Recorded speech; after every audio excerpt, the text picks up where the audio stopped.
Okay, so welcome back to our series on the US elections. And today we have two friends with us from the University of Groningen. Tim Jelfs and Kathryn Roberts both teach US history and US literature in Groningen. They're both expats with a strong interest in the United States. Welcome to both of you, and welcome back also to Case. It's really nice to have you here, guys. Now, as I was telling you before, I mean, these are very, very informal conversations that we are having with our colleagues about how things are developing in the United States. And I was checking actually Kathryn's page in at the University of Groningen, and I saw you are busy with a new project on political podcast. Now, I have to admit, I know nothing about podcast. Case is much more of an expert than I am in this regard. But this really connects very well with with something that we were discussing with Edward and Matilde in our previous chat, that there seems to be a lack of civic awareness, not only like civic engagement, but more about like civic education or democratic education in the United States. And I was also checking an article today from The Atlantic that was based on a research that two political scientists have done at Yale that states that 3.5% of Americans actually care about democracy. So I was wondering whether or not like podcasts can be the way through which we could educate to and through democracy our future generations, and how could we, if we can, include them in our programs, in our didactical programs? Dario, that's a super great question, and it totally connects with the way I started getting interested in podcasts. If you'll indulge me, I guess I'll just sort of say how I started listening to them. Basically, in November 2016, so 4 years ago, I found myself unable to listen to National Public Radio anymore, partly because of the way they were covering the Trump election, and also unable to look at my Facebook account because I was so irritated by the way people in my particular sort of filter bubble or whatever extended social circle that one's Facebook account represents were talking about politics. So I started listening to political podcasts in part as an alternative news source, and in a way I liked the temporality of podcasts.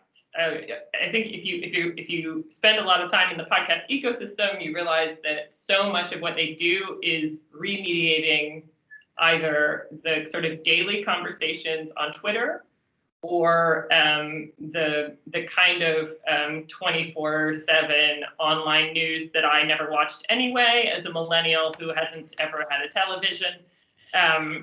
So podcasts have this kind of, for me, it's a different temporality, like a different relationship to the news, because things tend to come to you 3 or 4 days late, or even later, which for me is a really nice rhythm in the sort of contemporary media environment.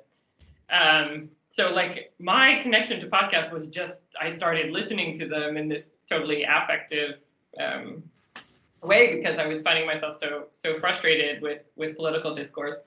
I mean, all of my research is about U.S. cultural institutions, and I would say more specifically, I'm interested in the relationship between, say, official or establishment institutions like the university or the mass media or government, and countercultural or counter-hegemonic institutions and social movements, and the kind of permeability between those two things. So I'm writing a book right now on artist communities in the modernist era.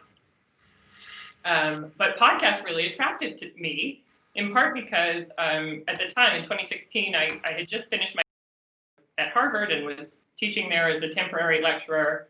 And a bunch of people I knew at Harvard had side hustles as podcasters. So it seemed to me that this was a kind of reincarnation or resurgence of what critics of or historians of the 1920s would call the middle brow, which is a mass cultural space where university educated and sort of university situated people are producing mass culture for the purpose of civic education and cultural and political uplift. So I knew some folks at Harvard who have a pretty popular podcast called Harry Potter as a Sacred Text, most divinity students. And they have this like brilliant following now where they do sort of like biblical hermeneutics on chapter by chapter of J.K. Rowling's oeuvre.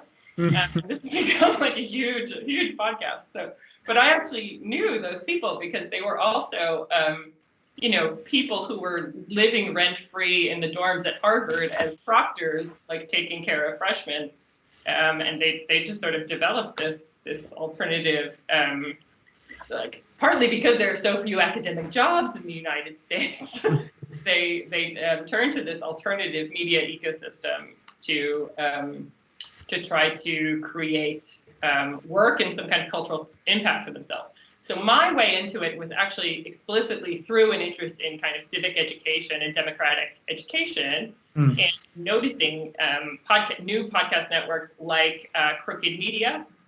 It was created by a bunch of Obama staffers, former Obama staffers who I think assumed basically in 2016 that they would all end up in Washington again.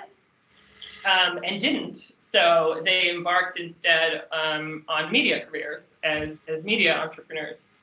So I was interested in that relationship between kind of like elite establishment institutions and this new media ecosystem, and through like a kind of cultural formation that I would call the middle brow, where sort of ruling class elites do mass culture for the purpose of civic education and uplift.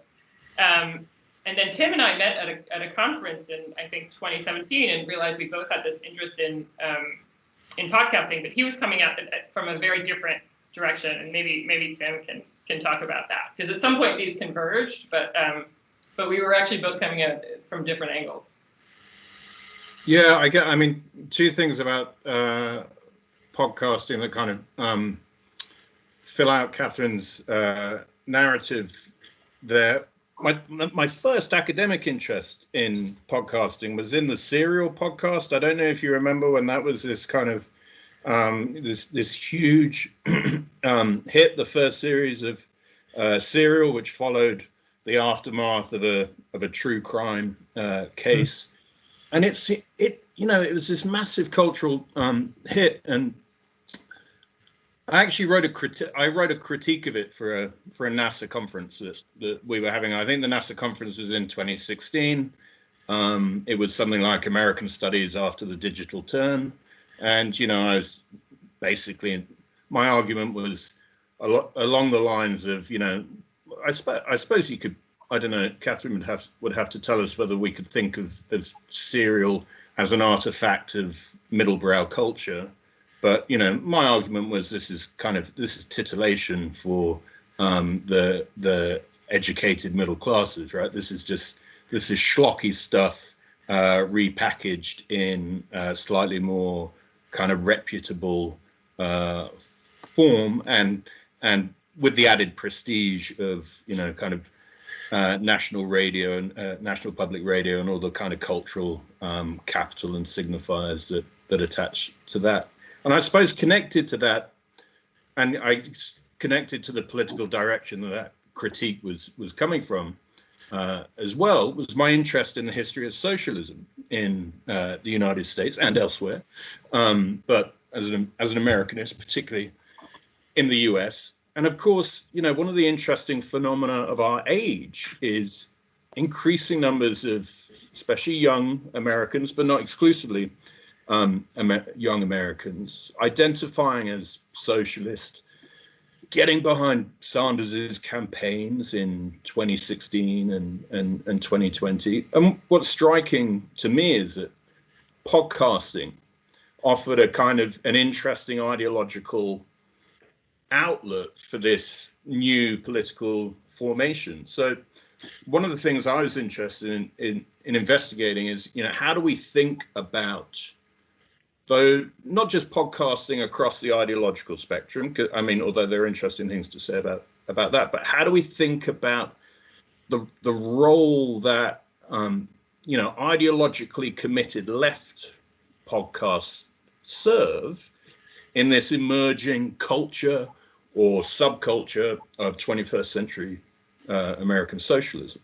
And kind of that, so that's the kind of range of interests that we've been pooling together in this present project. Can I ask a question about that? And I realize that in a sense what we're doing here is kind of meta podcasting, right? We are having a conversation with each other about the phenomenon of podcasting in a setting that looks a lot like it. So that's a genre that's internal to podcasting already. So that's it's like living Nolan's podcasting dreams, And I mean, I'm a consumer of podcasts, and just sort of talking a little bit more about kind of the form and sort of how it fits into people's consumption of media, because that's been a recurring issue that we've been having throughout these conversations, right? The presence of filter bubbles as they exist in network TV, but also perpetuated through social media. How do you see sort of podcasts sitting within that landscape? Like Kathryn, you mentioned that in one sense, the podcast is editorialized, right? You might sort of get things in there that you wouldn't have necessarily clicked on had they sort of purely come through the filter bubble. But then, Tim, as you indicated, a lot of these podcasts, I mean, some of them are ecumenical, but quite a few of them have quite sort of dedicated political spaces. So is this, just to put it bluntly, is this a filter bubble by any other name? And if not, sort of what makes it different? I mean, I think that the term filter bubble is one that I would want to push on a little bit, because I think it makes a difference whether we're talking about filter bubbles as something that is created by a platform's algorithm for you based on what you watch and consume, right? So Facebook or YouTube or Twitter creates a filter bubble through its algorithm by feeding you content that it thinks that will keep you on the platform. So I think who is managing the algorithm and who owns the algorithm matters a lot when we talk about filter bubbles. In terms of the choices people make about what media to consume, to me, it seems that, I mean, people have always consumed the media that they find congenial to their cultural and political sort of opinions and affinities. I guess I would want to look more at the kind of the institutional positioning of the various kinds of media that we consume and the platforms we consume it on. So one of the things I'm interested in it is the what's happening in the podcast world is the rapid kind of consolidation and sort of commercialization of the space. So platforms like Spotify are buying up podcasts and making them proprietary. So platforms, almost all of the leftist podcasts that Tim and I have been studying depend on the platform Patreon, which is also somewhere between a crowdfunding network and a social media platform. So To me, I'm most interested ad in breaks is an interesting one there as well, right? The constant interruption of like heavy political chats. Now, you should really consider buying this mattress. Yeah. Right? Which is something that you constantly get in these kind of. I'm sorry to interrupt you, but no. Actually, one thing I was going to say is that so in 2016, my kind of like instinctive response to the Trump election was to stop listening to NPR and to stop going on Facebook. My response to the end of the Bernie Sanders campaign and the global pandemic and the sort of turn that U.S. politics has taken in 2020 was to get off Twitter and to stop listening to any podcasts that have commercials. Because I found that even as an academic who is kind of as a scholar who wants to eavesdrop on a kind of liberal centrist political conversation, I find myself no longer able to do so, except or certainly to like have this stuff playing in my head all the time, because I just like can't deal with that dissonance anymore. So anyway, we could talk about filter bubble, because I think I'm in some ways a great proponent of the filter bubble. Yeah. What Tim says about it. No, I think it's a great question. I would say from the standpoint of radical politics, what some people call filter bubbles serve as greenhouses, right? The greenhouses in which ideas that struggle to find representation or discussion within the kind of central mainstream of, what Kathryn's pointed out is already a heavily kind of mediated version of the public sphere in the United States. A filter bubble, looked at in another way, is a great little greenhouse for those Americans who want to explore alternative ideological views. And that in itself, if we just turn it around and think about it that way, that also offers us an interesting way to think about the whole discourse on filter bubbles as well. Like, it's an expression I've heard a lot, and in conversations like this connected to the rise of Trump and that kind of thing. And it's interesting to me to think about, because I should say it's not a term I use myself very, very frequently. It's interesting to think about what are the ideological assumptions or premises that underlie this. I suppose anxiety is quite a useful word to use about it. This anxiety about the emergence of filter bubbles, and to me, my reading of it is it's symptomatic of something that seems really pronounced at this moment, which is a crisis of American liberalism, not a crisis of democracy to core, right, but a crisis of American liberalism itself. And I think even thinking in those terms, offers an entry point not just into discussions about media, but also into political history, and I think quite useful ways. In what sense do you think that it's particularly liberalism that is making this, like liberalism in crisis, that is making this critique of the public sphere, of the media landscape, as being unhealthily segregated? Well, I mean, I suppose the first point to make is it depends on what one's definition of liberalism is, and that in itself is a difficult and tricky question to answer. Both in terms of political theory, political history, and American history particularly.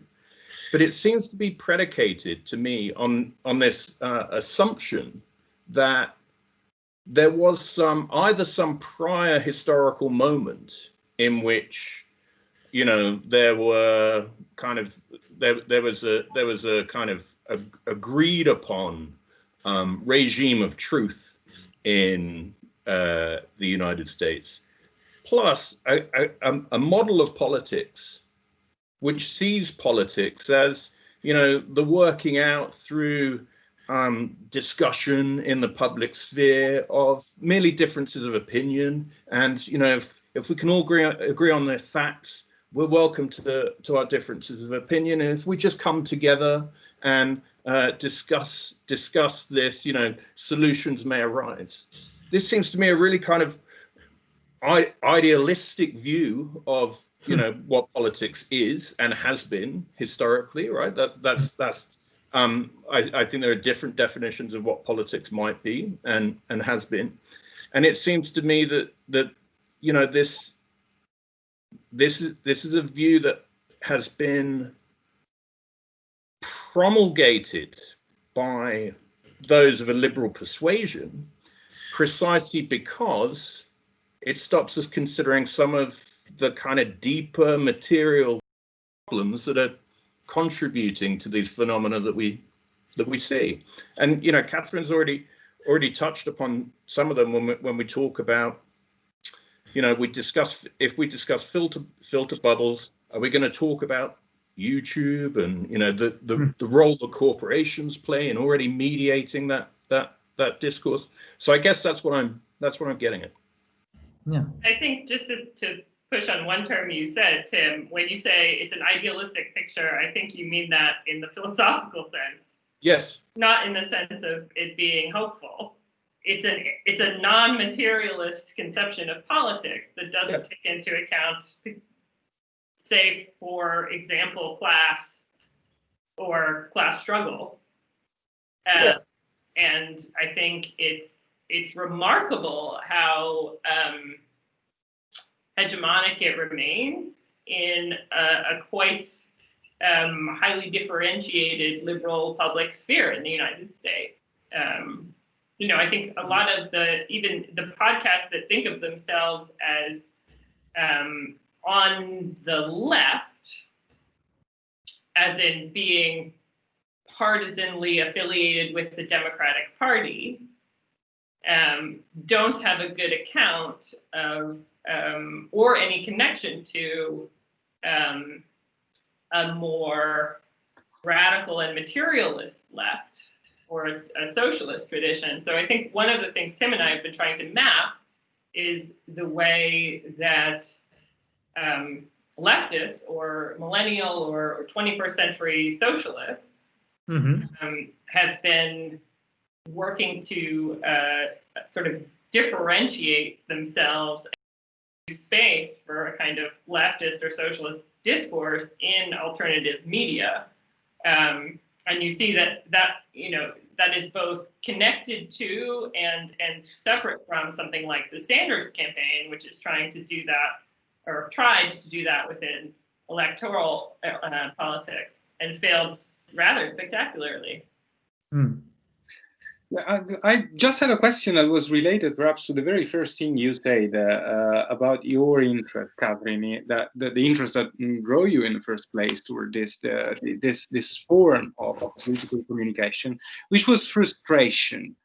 Do you think that is like a common, a shared feeling, also given perhaps this crisis of liberalism that induces many people in the United States to listen to podcasts, or there is something else, like lack of trust toward traditional media, the supposed or assumed authoritativeness of a university like Yale or Harvard delivering a product that is considered to be objective and reliable, even perhaps beyond the content itself?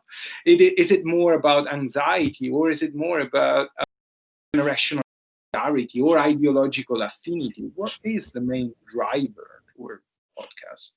And perhaps to add like a quick sort of Marxist historical materialist spin on that, right? You mentioned that a lot of this also taps into your friends. I mean, to give the example of your colleagues from Harvard who might have been expecting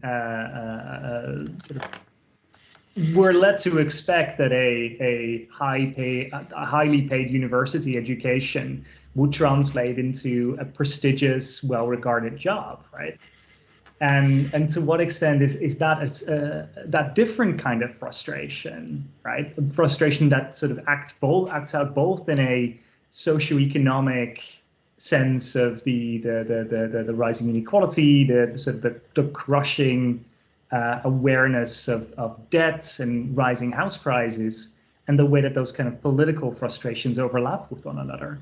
Yeah, I mean, all of it is there for me, and we could talk about different aspects of that picture. It's a generous and like generative opening I think you both gave in that question. I should also say that one thing that was going on at Harvard while all this was happening was a struggle to unionize among graduate students. Mm-hmm.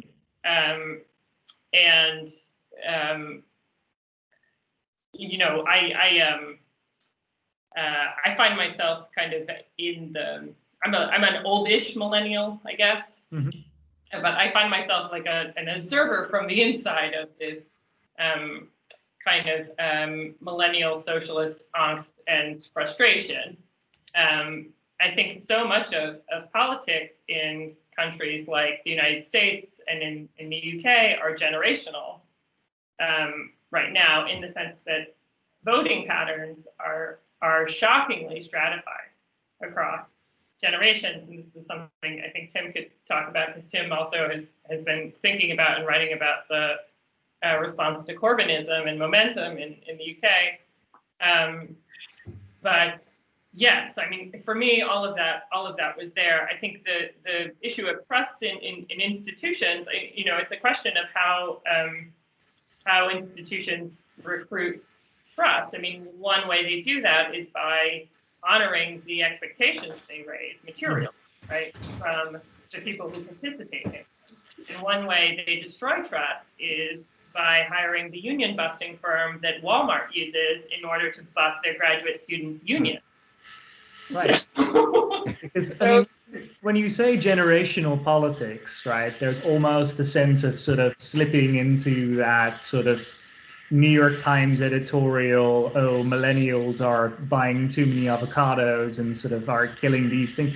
But sort of when we talk generational politics, that overlaps with a certain outlook on life. It overlaps with education. You know, younger generations tend to be tend more often to have a university education, and that taps into sort of certain socioeconomic experiences. The experience of having, at least in the United States, extraordinary amounts of student debt that you then are saddled with. Yeah. Tim, I'm sorry. Just the fact that I mean, one phenomenon that was interesting to watch develop, being a PhD student for an inordinate amount of time in the United States. I started graduate school in 2008, so right as the sort of global financial crisis began to unfold. But you know, the graduate students who I knew at that time were involved in Occupy. They were involved in union struggles at private universities around the country. They were highly involved in the Bernie Sanders campaign, but they also went on to found some of these institutions that we've been tracing. You know, it was a bunch of young leftists at Harvard and Columbia who founded the magazine N+1. You know, it was other college students who founded Current Affairs or Jacobin, or you know, these sort of leftist literary magazines that are totally part of the same sort of millennial socialist ecosystem that Tim and I have been thinking about together. So, I mean, one thing that I think frustrates millennials about the New York Times and the kind of you're buying too many avocados intergenerational charge is a kind of, you know, coming back to this same issue of a kind of willful ignoring of the material conditions that generation is that is radicalizing that generation, and that is creating solidarity across, say, you know, Uber drivers and you know, former PhD students who are working as adjunct lecturers. You know, I think many millennials have the sense that the service economy is where we all work, and it's kind of its indignities and opportunities are on a spectrum, but that there might be a working class coalition developing that looks very different from working class coalitions in the past. Anyway. Yeah, I'm nodding in furious agreement with a lot of what's been said, and I feel like since this is a vlogcast, there should be a commercial in it. So soon, I don't know exactly when, Manchester University Press will publish a collection called Marxism and America Appraisals. In that collection, you will be able to read an essay that speaks to these interests called "Will the Revolution Be Podcast?" by yours truly. I'll give you a spoiler: no, because there's not going to be a revolution.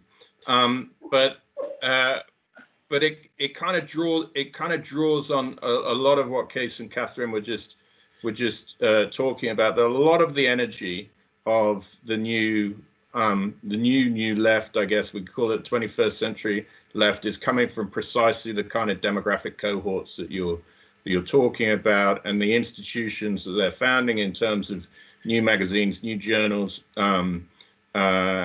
new podcasts are what's really giving this kind of political subculture a lot of its energy. Because it is an energetic subculture. And I suppose that gets us into the question of like the charge, the dynamic that we're sort of currently witnessing within the Democratic Coalition is a different kind of frustration, that these ideas that are sort of have been gesticulating in these kind of spaces that you're talking about, including podcasts, including kind of the university, have had, let's say, difficulty breaking through into what you might think of as the political mainstream. And there's been sort of considerable pushback from within the Democratic Party, sort of leaving aside the Republicans for a second, that a too fulsome embrace of this kind of program will make the party unappealing, unelectable in certain parts of the country. So perhaps you notice these spaces better than I do. Is this a correct way to kind of frame that kind of discussion? Is this being perceived as a problem? What is the Democratic Party still the outlet for these kind of ideas? Is that sort of the ultimate purpose? To redefine the meaning of what it means to be on the left in the United States? Do you want to go, Kathryn, or shall I? Take it. Okay.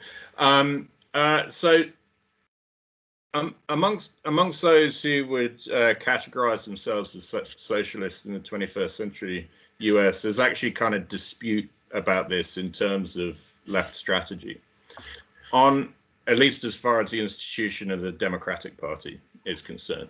On the ideological level, the one thing that I read across all of the culture of this period that I was working on, and I was looking at, everything from magazines to poetry to film and podcasts, also some fiction, but that didn't make it into the final essay. I'll have to do that somewhere else. Is precisely this attempt to articulate what leftism is in contradistinction to liberalism. And I characterize it in this essay as a performative disambiguation of the two, right? A performative disambiguation of American leftism from liberalism. I don't mean performative in the derogatory sense of the word, but in the term of performative speech, right? That attempts to create a reality that it purports to describe, right? Because the idea is the ideal ideological function for these people is that, by producing this culture, we make more leftists, and we make more leftists from the pool of what would otherwise have been liberals. And you can find, podcasters themselves articulating their journey from liberalism to leftism. And I think that kind of debate then informs, or that kind of process then informs the strategic debate about, okay, so, the Democratic Socialists of America as not a political party, but an independent political movement, counts about 50 to 60,000 members at the moment, which is huge compared to where it was earlier in the century, but still obviously a small number of people. So the question is, what's the proper attitude of those of us who self-identify as socialists to an institution like the Democratic Party? And you've seen with the Sanders campaigns, one approach, which is let's try to either, clinch the nomination, right? Get control of that institution and steer it left ourselves. The failure of the Sanders campaigns, there's also a lot of kind of, perhaps wishful thinking about, well, we've dragged the center to the left, we've moved the Overton window of political possibilities so far. I mean, another way of thinking about what happened in the 2020 primary is to see how well organized the anti-socialist kind of kickback from those, I think, closer to the center of the Democratic Party was. Over a matter of days, all those candidates kind of dropping out, endorsing Biden. It was actually a kind of spectacular political maneuver to watch. So I think there are differences of opinion about how much change they're going to get out of the Democratic Party as an institution. The question I had for you, Tim, because a few years ago I read this book by Jelfs and Briggs, two British colleagues, about the history of American radicalism, where the whole argument was that in the end, the main purpose of American radicalism has always been to find a dialectic relationship with the mainstream, so to arrive to become mainstream, as a sort of suicidal mission, if you want. The real mission of radicalism is to become mainstream. Whereas from what you say, it seems as this new left is taking a new path, a path of creating a new reality, fulfilling this performative role of even going beyond mainstream and trying not only to change the system from within, given the failure of Sanders' campaign, but actually to establish a new system. Don't you think this is truly revolutionary then? Why are you so skeptical about the revolution? That's a fair question. I think you're right in that they're trying to create an outside, but so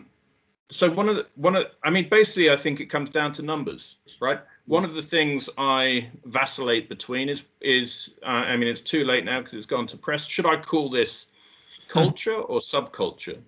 And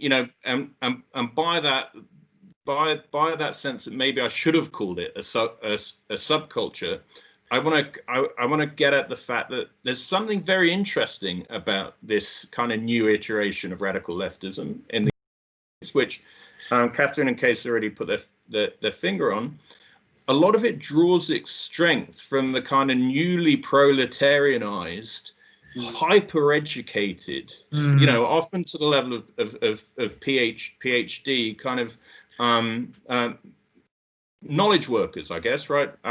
Would be scholars, excellent writers, producers of media content.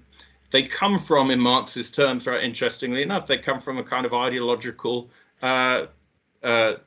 superstructure, right? It's sometimes you get the impression of the 21st century left as being all superstructure and no base, right? So. And this is the most pronounced anxiety that they themselves articulate. They understand, they feel like, on the one hand, well, we are the new working class. And yet, on the other hand, they know that there are obviously vast sections of the working class throughout the United States that they don't really have a base in, they don't really have any kind of connection with. And so any attempt to really build working class power across that terrain, I think, is stymied by, the small numbers involved, and two, the fact that, labor as a force in the United States is simply not what it was in earlier moments in its history, right? For example, in the 30s and so on. So I think, that that's where my skepticism comes So in from. this regard, you see the podcaster also as a community builder, somebody who can establish bridges,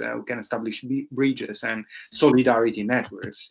Whereas I must admit, I mean, from my ignorant point of view, I always tended to emphasize perhaps too much the fact that podcasts to me represented a sort of deprivation of contemporary culture, fast, disposable culture that doesn't really require engagement, and it's out there at the disposal of consumers more than of ideologically oriented people. So, I'm not sure if I would agree with that, Dario. I mean, your average podcast is, I mean, we're talking about sort of conversations that last upward of an hour, right? Yeah, no, I'm not talking about the contents of the podcast. I know that these are very high. That it was the very idea of the medium, the fact that I'm talking about the medium. Sort of, this is something that that allows you to sort of be in the room for a conversation upwards of, for a protracted amount of time. And for some people, it's kind of replaced the sort of cognitive function that a newspaper would otherwise provide, right? The ability to just kind of take some time and sit and kind of take in news and opinion and sort of carve out time for that. I mean, the advantage of it that it can be combined with lots of other things that people have to do. Yeah, perhaps it's because of my inability of focusing on multiple things together. I would never be able to cook and listen to Yes. at the same time. Mm-hmm. I would just add to what Kay said, or to build on it, to say that I think the cheapness and ease of production and the disorganization of the sort of cultural field of podcasts is what allowed leftists to create these new networks, whether it's Jacobin has a sort of mini podcast network. The Intercept, which it sort of brands itself as adversarial journalism, has a set of podcasts. But I mean, a lot of the sort of most popular leftist podcasts in the US and the UK, and we did some research with a brilliant research assistant who was also working on Brazil. A lot of these podcasts are started either by people who, with a background in, labor or tenant organizing, or video games. Mm-hmm. Perhaps. It's also very cheap, to create a blog. It doesn't cost you anything, but it's unlikely that you have the same outreach or the same success that you have with a podcast, because people are now used, to have their podcast on. I mentioned video games in a tongue-in-cheek way, but I think actually one of the things Tim and I might want to talk about, I mean, so far we've been talking about the way podcasts are differentiating themselves from, or leftist podcasts are differentiating themselves from a mainstream liberal space, a kind of liberal center. But in a way, they have historically interesting affinities to and similarities in tone to what's usually referred to as the alt-right. Right. That was going to be my next question. Yeah. So just to say that some of the most popular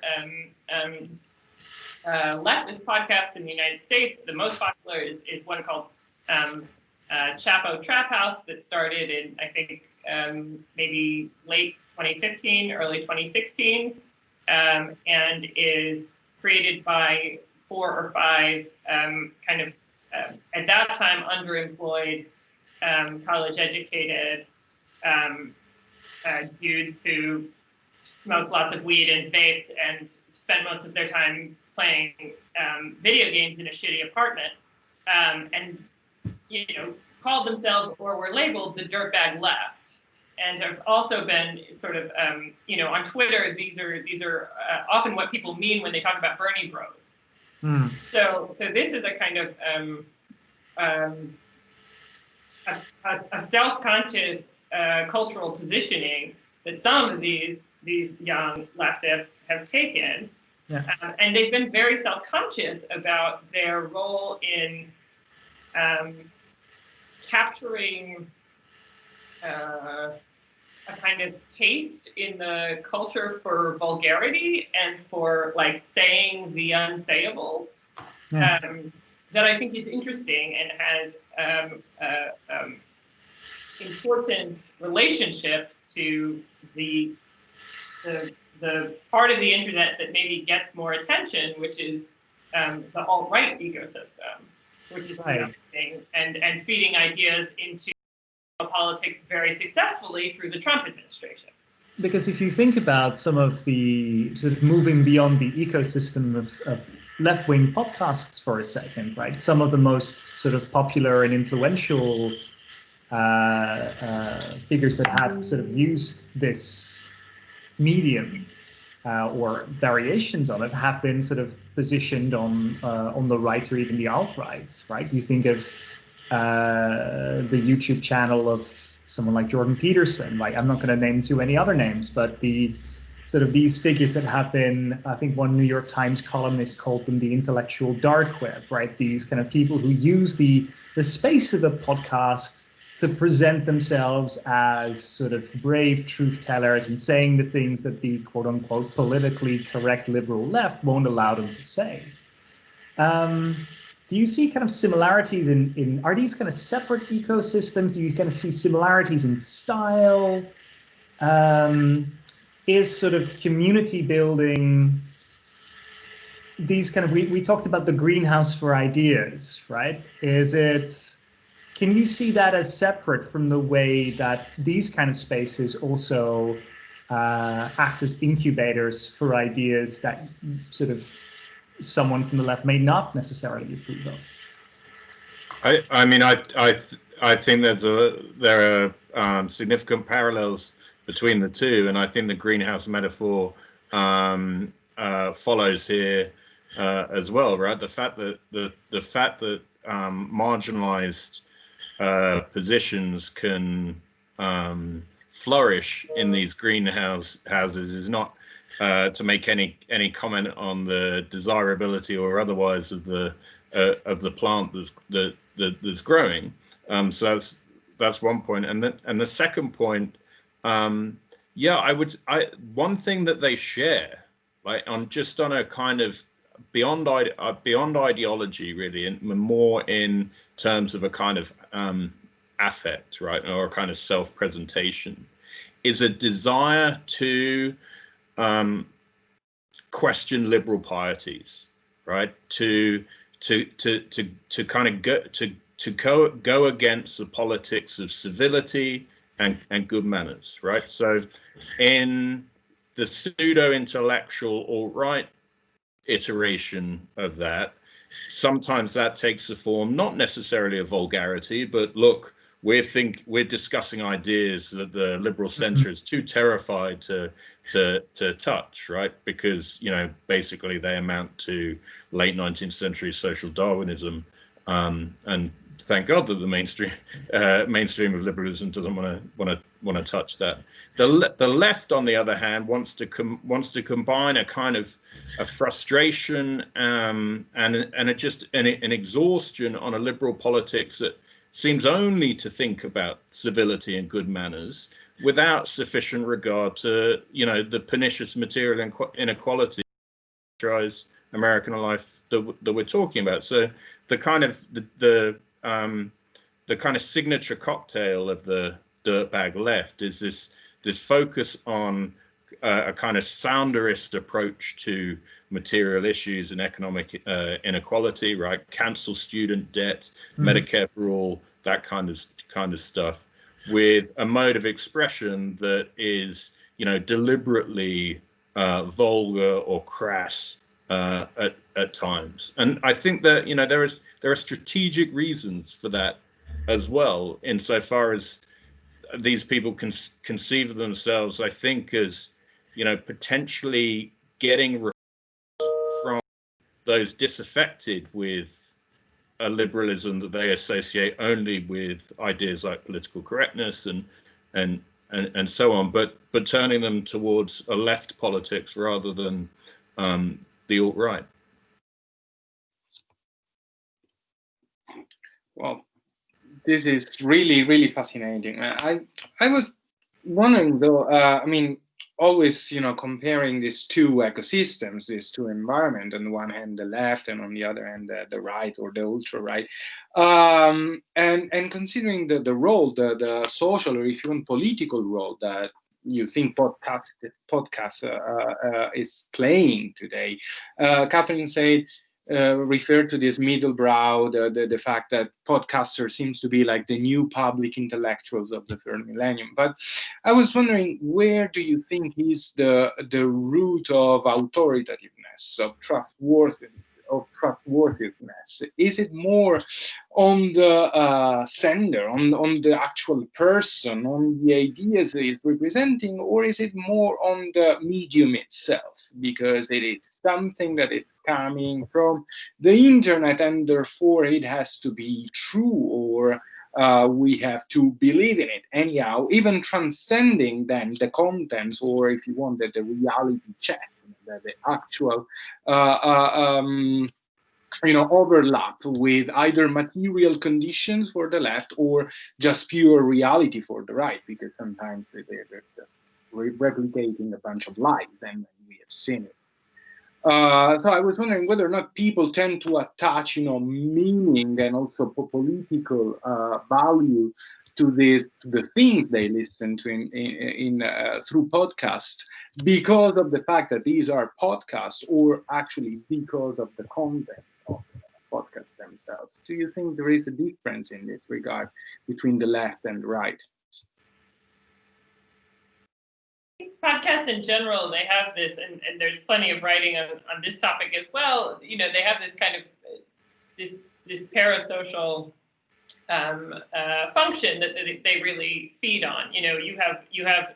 There is a kind of intimacy to listening to a podcast. You are listening to the voices of familiar people and personalities in your ears while you're going about your day-to-day life. So in some ways, the medium has a kind of a particular affective charge, where people build a relationship with the people they listen to over time.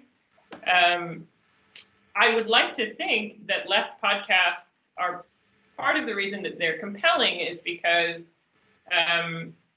they tend to, if you listen to a lot of these, a lot of them are in reading groups where they're reading Capital, or they do a series where they interview somebody talking about Gramsci, or a lot of the material they're doing is just as boring and academic as most mainstream media is, frankly. But they do tend to have a coherent worldview, which is a sense of both the ideology that they're espousing and an ideology that they're critiquing, which I think is something that might actually,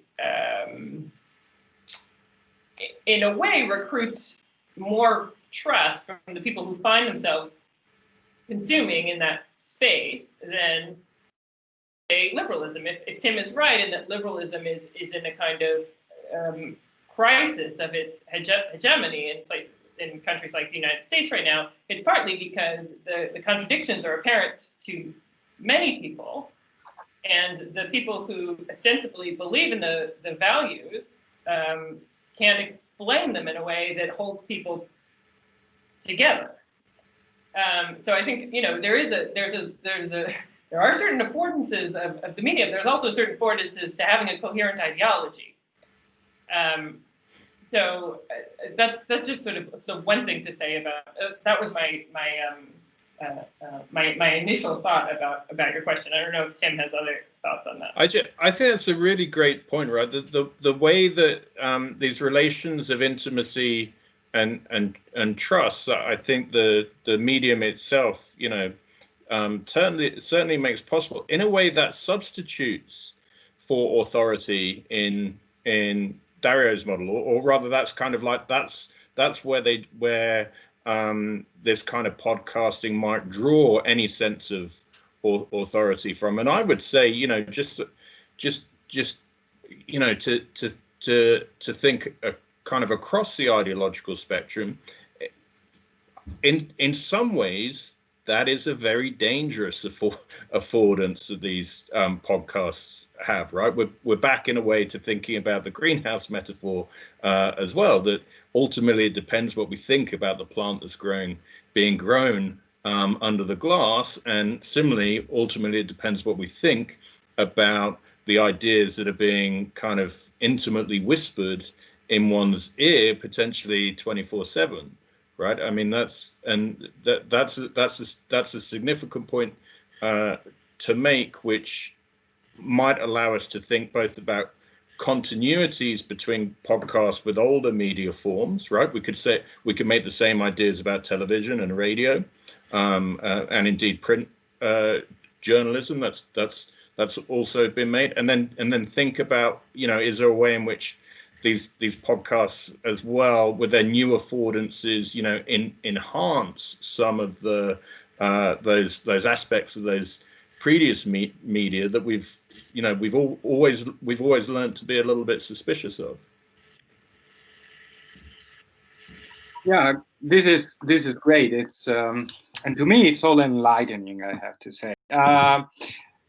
The only question I have left actually is perhaps too easy, or even venial if you want, but it's for both of you, but it draws on what Tim was saying about the crisis of liberalism. Okay, it exists, and I guess we can also think of Trump and Trump as a phenomenon as a result of this long crisis of liberalism. Well, first thing, being a historian, I would like to ask you, where would you locate the roots of this crisis? And second, whether you think that a candidate at the moment, but a possible, plausible president like Biden, could be the best or figure to navigate across this crisis, or we need something else, and what?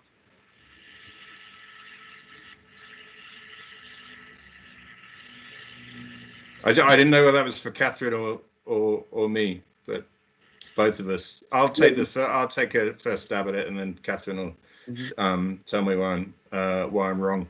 I think the roots of liberalism's crisis are in fact very deep, right? But we don't have time to narrate the whole history of modernity here. But I think we have to look at the way, at least in American terms, the way that American liberalism responds to matters of basic material security that citizens demand from the 1970s onwards. That constitutes a radical shift, really, a serious reorientation if we consider, the period from the 30s to the 70s. Now, a lot of the most interesting scholarship, I think, suggests that period from the 30s to the 70s is actually an exceptional period anyway, and in fact, we're returning to a norm, right? But across that kind of shortened timeline, it seems to me, if we look through, the ideological reorientation of the Democratic Party since the 1970s, and we look at how, even given the opportunities of, say, that period after 2008 when Obama won 2 terms, the failure of modern day American liberalism to address the material inequalities of American life, that to me seems like the most proximate cause, whilst obviously, as I said, there are other factors we need to consider over longer historical timescales. It's funny because you gave an answer that's been pretty common in our chat when I've asked this question. Yeah. And everybody's overlooking Clinton. I think that was another moment of failure, of missed opportunity for. Yeah, absolutely, totally. If you look at the deregulatory legislation that was passed during the Clinton era in a lot of sectors that are very relevant to today's discussion, right? The financial services industry, the telecoms industry, as well. Yeah, you're right. We need big bad books about the Clinton era coming out. The greatest betrayal of the left was the third way. I agree. Kathryn, did you want to add anything? I mean, the reason I didn't want to talk about the elections is because I think it's very unlikely that a senator from Delaware, which is the capital of the credit card industry and the incorporation of all financialized, the worst players in the economy in the United States, is going to, be our Roosevelt. But we'll see. Stranger things have happened. The one thing I wanted to say is that I think the 21st century left knows what its weaknesses are and is trying desperately to forge connections and to create something like a new international, to form connections across internationally and within the working class within nation states. But I think we have to be realistic about how revolutionary the radical right has been, and how unafraid they have been both to build their own institutions, not only of media, but in terms of think tanks, in terms of NGOs, in terms of, and in terms of organizing, in terms of fostering connections to the working class institutions that remained after the destruction of the labor movement, which are, say, churches, sports. I mean, the U.S. military has completely co-opted the American presentation of football in quite spectacular ways. So this is just to say, the right has not been embarrassed about creating alternative institutions and seizing the institutions of government.